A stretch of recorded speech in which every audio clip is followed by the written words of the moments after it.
Bienvenue à cette 13e vidéo sur les livres de Samuel. Nous allons rentrer dans les châtiments que David a mérités par sa faute avec Bertsabée et l'assassinat, disons le mot, de Uri, son mari. Le prophète Nathan lui avait annoncé, vous en souvenez, qu'il aurait la division jusqu'à la fin de son règne, dans sa famille, dans son gouvernement, dans sa monarchie. Et bien c'est ce que nous allons voir. Après la faute de David, l'épilogue d'abord de la guerre contre les Ammonites, ça se termine très vite, Joab, et très glorieusement. Joab s'empare de Rabat, la capitale des Ammonites, appelée ville des eaux, parce qu'il est rentré par les tunnels, etc. Ça c'est très touchant de la part de Joab, c'est lui qui a vaincu, mais il appelle David pour rentrer triomphalement dans la ville et lui laisser le mérite de cette victoire que lui a remportée. Sinon, dit Joab, on va donner mon nom à cette ville et je travaille pour le roi David. David accepte, simplement. Il vient prendre la ville sous les ordres de Joab. On a l'impression que c'est presque une inversion. Et David est couronné avec la couronne du roi détrôné, Hanon, et il lui prend ses talents d'or, ses pierres précieuses, et met tout le peuple en servage. Cette fois-ci, les Ammonites sont soumis. Il les met aussi aux pics de fer, aux haches et aux moulins à briques.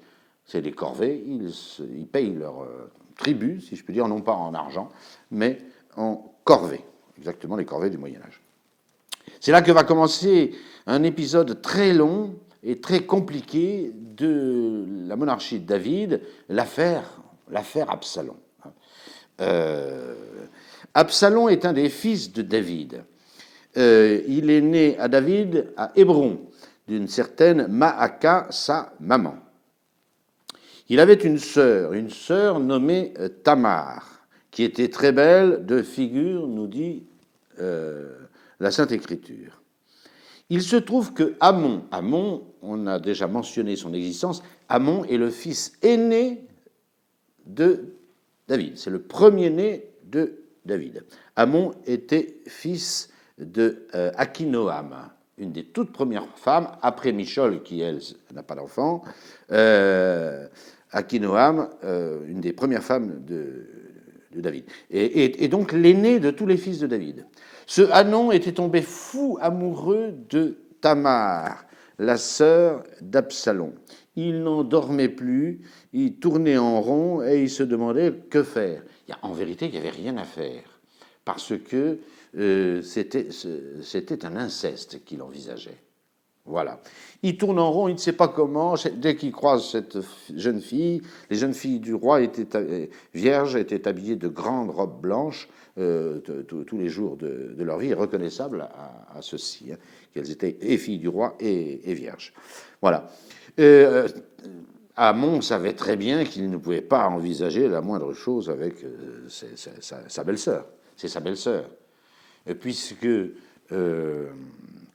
et Amon et Absalom, et donc Tamar, sont fils et filles de David. C'est sa belle-sœur, c'est la sœur de son frère, son demi-frère, Absalom.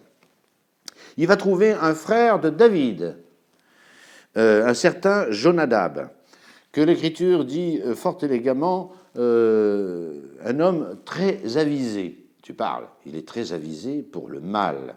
Et à chaque fois qu'il va intervenir pour donner un conseil, c'est un bon conseil pour faire le mal. Qu'est-ce qu'il dit à Amon, qui lui dit qu'il ne tient plus avec cette passion qu'il a pour Tamar? Jonadab conseille Amon. Il lui dit, tu vas faire le malade. Tu vas te mettre au lit, comme si tu avais de la fièvre, hein, et puis te faire servir et langoureux. Et puis tu diras à David, qui passera certainement te voir, tu es son fils aîné, qu'il y en a une qui pourrait très bien te soigner, avec beaucoup de succès et de gentillesse, c'est la dénommée Tamar. Ok, dit Amon, il se met au lit, David passe le voir, et finalement David accède à sa demande pour ses petits soins, pour lui apporter des bons petits repas. Tamar est désignée par David. Elle arrive, elle fait son travail, elle fait la cuisine. À un moment donné, Amon fait sortir tous les serviteurs, ferme la porte, l'entraîne dans une alcôve et lui dit sans embâche, couche avec moi. On n'agit pas comme ça en Israël, rétorque la jeune fille. Et elle a tout à fait raison. Le Lévitique, chapitre 18, condamne toutes ces formes d'amour irrégulières. Et en particulier, au verset 9, exactement ce qui nous intéresse. Je cite, « Tu ne découvriras pas la nudité de ta sœur, qu'elle soit fille de ton père ou fille de ta mère. C'est une abomination aux yeux de Yahvé. Celui qui la commettra sera retranché de mon peuple. » On peut difficilement être plus clair. Et voilà pourquoi Tamar dit « ça ne se fait pas dans la famille de David, etc. » Dans aucune autre famille. Finalement, Amon violente Tamar, la viole sans autre forme de procès, aurait dit La Fontaine. L'amour de Amon, nous dit la Sainte Écriture, se transforme en haine immédiate contre Tamar. Il appelle le garçon d'étage, lui dit « Sors-moi, jette-moi cette femme hors du palais du roi. » Elle hurle, elle déchire sa robe, et elle va trouver, bien sûr, alors ça ne vous surprendra pas, elle va trouver Absalom, son frère. Si c'était au frère de Joab qu'on avait fait ça, le Hamon était embroché séance tenante. Curieusement, Absalom va lui demander de se taire du viol qu'elle a subi. Ne prends pas cette affaire trop à cœur, dit Absalom à sa sœur Tamar. Comme si on espérait que David n'apprit jamais ce viol incestueux. Bon, David, évidemment, l'apprend. Bon. Il convoque Absalom, il dit « Qu'est-ce que j'entends dire ?» Très curieusement, et je pense pour des raisons politiques, Absalom noie le poisson, voilà, il pense à sa carrière. Il reste taciturne à toutes les questions de David. David aurait dû sévir, là. C'est clair, c'est lui le roi, et c'est le père de ces trois enfants qui ont maille à partir les uns avec les autres. Et David se tait. Il est sans doute très irrité, mais il ne fait rien. Il aurait dû convoquer Amon et le chasser de sa famille et de son palais, et l'envoyer, je ne sais pas moi, dans les mines de sel, sur une autre planète. Il va se passer 2 ans dans cette situation totalement floue. Absalom déteste Amon, mais Amon dit à Tamar de ne pas faire de scandale, il minimise les choses avec David, et Amon continue d'entrer et de sortir dans le palais comme si de rien n'était. 2 ans comme ça. Au bout de 2 ans, parce que la rancune est un plat qui se mange froid, comme dit le proverbe, au bout de 2 ans, Absalom invite tous les fils du roi et le roi lui-même à une fête à Baal-Hazor, la fête de la tonte. En général, c'est au printemps qu'on rase les bêtes, les moutons, et qu'on récupère toute la laine. C'est une grande fête, ils ont des milliers et des milliers de moutons, et c'est une des ressources les plus considérables d'un propriétaire de bêtes à cette époque-là. David apprend que Absalom invite tous ses frères ou ses demi-frères. Il est un petit peu bizarre. Il dit « Tu invites Amon aussi ? Tu invites Amon ?» Lui dit David « Oui, pourquoi pas ?» répond Absalom. « Mais non, n'invite pas Amon, dit David à Absalom. Finalement, c'est David qui cède. Et tous les fils du roi, ils sont une bonne quinzaine, se retrouvent à Baal-Hazor pour la tonte des moutons. Absalom a donné des consignes très précises à tous ses gardes, à ses serviteurs. Il leur a dit « Dès que vous verrez qu'Amon est un peu enivré, on va le faire boire bien comme il faut, vous lui sautez dessus, vous le frapperez et vous le tuerez. » Sans autre forme. Et puis si vous êtes gêné d'exécuter cet ordre, vous direz « C'est Absalom qui nous a donné l'ordre, nous on n'y est pour rien. » Voilà. Ce qui est prévu se passe. On boit en fait les moutons, la laine, et puis finalement, Amon se fait assassiner par les serviteurs d'Absalom. Ce que voyant, tous les autres fils du roi rentrent à Jérusalem précipitamment. Il y a une fake news qui arrive. On apprend à Jérusalem, on entend dans Jérusalem que tous les fils du roi sont morts. C'est faux, il n'y en a qu'un, c'est Amon. David déchire ses vêtements. Il pense qu'il a perdu tous ses fils, qu'il ne lui reste qu'Absalom. Bon. C'est la deuxième fois, il se couche par terre. Jonadab vient le trouver, son frère, l'avisé Jonadab, le rassure, mais non, tous tes fils ne sont pas morts, il y en a qu'un qui est mort, et moi je sais pourquoi, hein, c'est Absalom qui a tué Amon, et puis c'est tout. Hein. Là encore, faiblesse de David. Il a quand même maintenant un incestueux, violeur incestueux parmi ses enfants, son fils aîné. Vous voyez que la prophétie de Nathan se réalise, hein. Alors, les ennuis dans sa famille et dans son royaume, dans son gouvernement. Et puis il a un de ses fils qui est assassin de son frère, fratricide. Inceste, viol, assassinat sous la forme d'un fratricide. C'est pas mal quand même, hein. Voilà.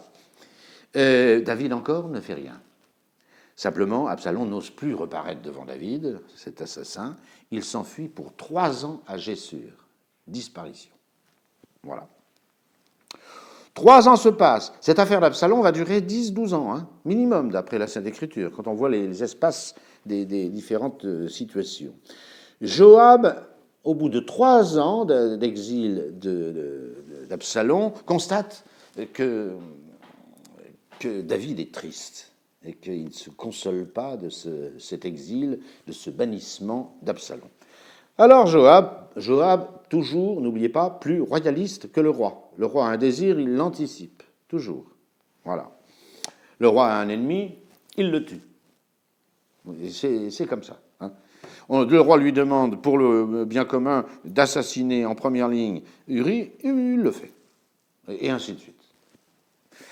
Qu'est-ce que fait Joab? Il ne va pas aller trouver David en lui disant « Oh, tu t'ennuies de ton petit Absalom, etc. Je vais t'arranger l'affaire. » Non. Il achète une femme très intelligente. Elle s'appelle Tekua. Et il lui raconte tout un boniment. Il dit « Tu vas aller voir le roi, puis tu vas lui raconter ce que je vais te dire. Mot à mot. Hein, voilà. » Bon. Il finit par convaincre cette femme Tekua. Alors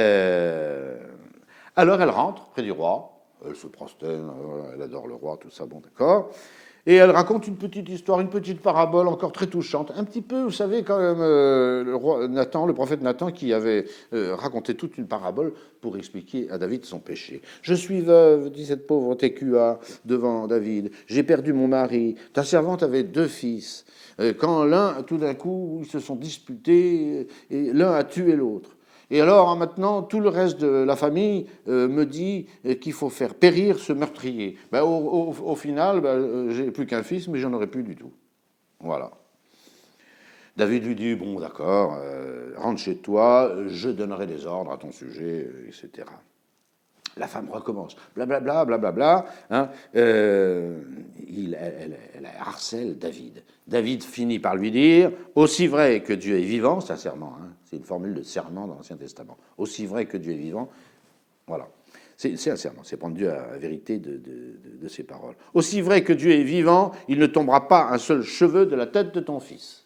Bon. Finalement, elle lui crache le morceau, puisque David a prêté serment.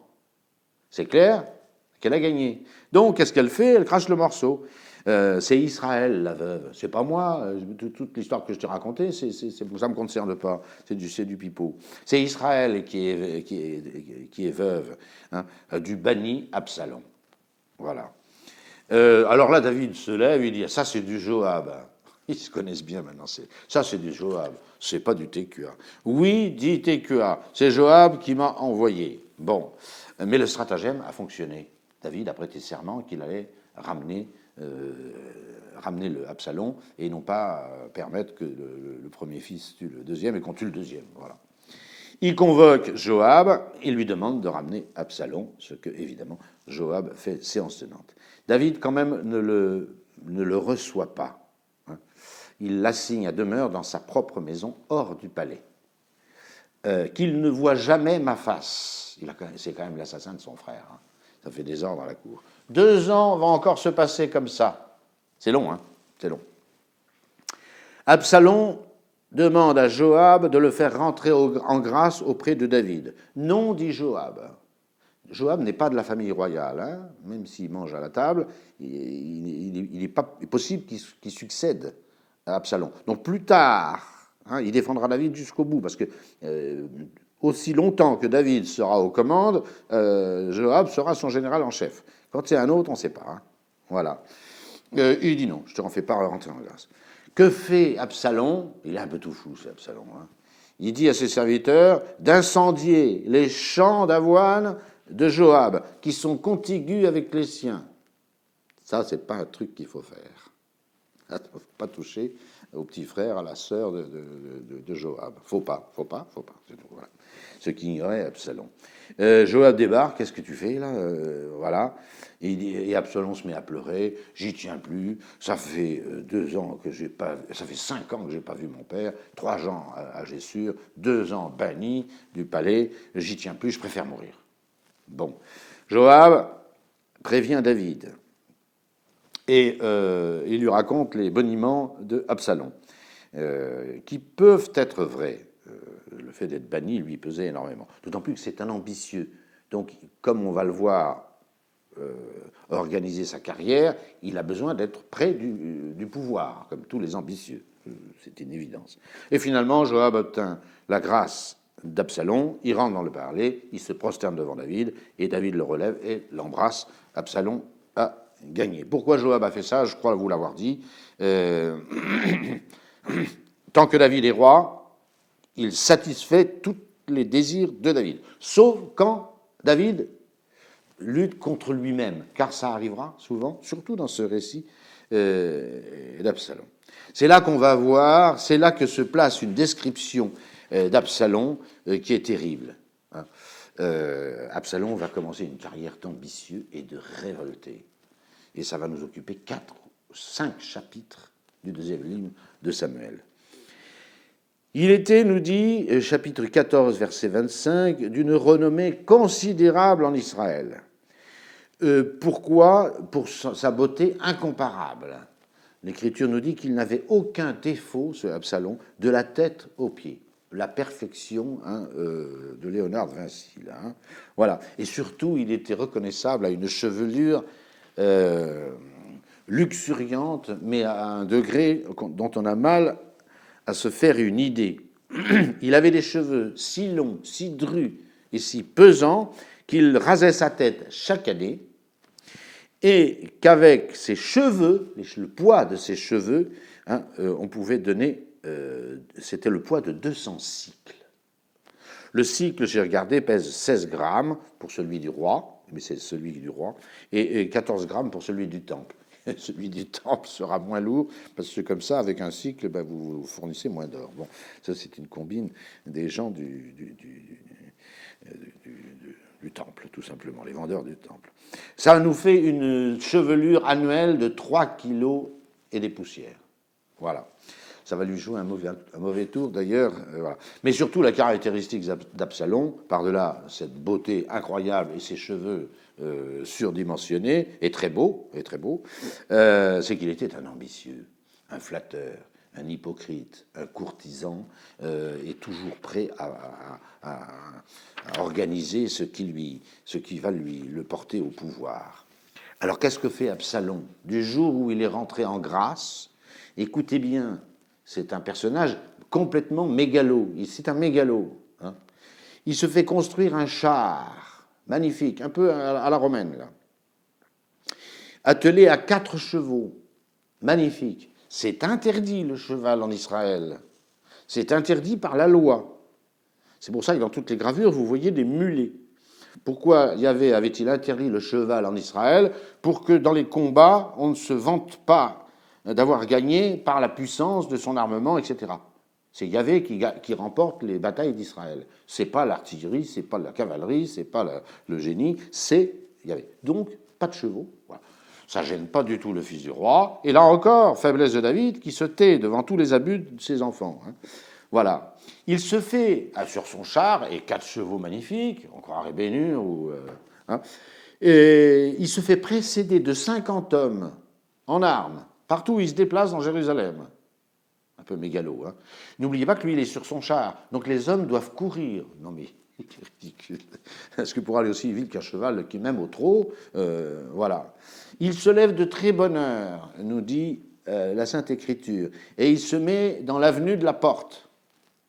C'est-à-dire la grande avenue qui prolonge la porte du palais du roi David. Et il s'adresse à tous les plaignants. Qui es-tu? Comment t'appelles-tu? De quelle tribu es-tu? Hein? Raconte-moi ta cause. Pourquoi tu viens de faire juger ici par la cour du roi David? David avait toute une justice maintenant. On est dans une monarchie très bien organisée. Hein? Voilà. Ta cause est bonne, évidemment, mais tu sais, ici, on ne va pas t'écouter, ils n'en font qu'à leur tête. Au moins, si on m'établissait juge en Israël, alors à des gens comme toi, je donnerais tout de suite raison, et ils repartiraient vainqueurs. Les gens se prosternent devant lui, il impose qu'on lui baise les mains à chaque fois qu'on le croise, il relève les gens avec une bonté exquise, il leur fait la brasso, là, il les embrasse. Bref, l'Écriture sainte nous dit qu'il séduisait tous les cœurs des gens d'Israël. On va le voir d'ailleurs, parce que quand il va lancer sa révolte, Israël va le suivre, comme un seul homme. Et sur toute l'immense armée de David, victorieuse partout, il va lui rester encore 600 hommes, comme au départ. Voilà. Et puis alors, au roi, un jour, 4 ans vont se passer comme ça, de flatterie, de flagornerie, hein, de démagogie complète avec le peuple. 4 ans. Au bout de 4 ans, Absalom se dit, c'est mûr. Je vais avoir Israël qui va me suivre. Qu'est-ce qu'il dit à David? J'ai besoin de satisfaire un vœu que j'ai fait à Yahvé. Voilà. Quel vœu? J'ai le vœu de faire un pèlerinage à Hébron, mais parce que je suis rentré aux grâces auprès de David. C'est très gentil. David peut évidemment lui dit, c'est bon, on va satisfaire à ton vœu. Et voilà, Absalom partit à Hébron. Hébron, c'est considérable comme symbole. Il y a la nouvelle et belle capitale Jérusalem, mais enfin, ça a été le siège de la monarchie d'Israël pendant 7 ans, avec David régnant à Hébron. Et quand il arrive à Hébron, il envoie des émissaires dans tout Israël, des lieutenants, des grenadiers voltigeurs, comme on disait autrefois dans l'armée, avec des trompettes, en faisant hurler dans tous les villages d'Israël, sachez que Absalom règne à Hébron. Absalom règne à Hébron. Absalom règne à Hébron. Il a emmené du palais de David 200 hommes complètement innocents et naïfs avec lui, comme pour une balade, mais ça va devenir l'embryon de son armée, et puis on lui envoie des hommes de partout, à Absalom. Il fait même quérir le conseiller personnel de David, qui s'appelle Achitophel. Et voilà, notre Absalom parti dans une révolte insensée contre son père. Et vous allez voir que cette révolte va durer, ça va être très dur d'en venir à bout, et la faiblesse de David avec ses fils va s'étaler au grand jour. Et Dieu merci, pour sauver la cour du roi David, il y aura le Joab. N'oubliez pas qu'Absalom a brûlé les champs de Joab. Il ne faut pas oublier ce détail pour savoir ce qui va se passer la semaine prochaine. Je vous remercie. Absalom règne à Hébron et on va voir comment ça tourne. Ça va tourner assez mal, je vous préviens. À bientôt.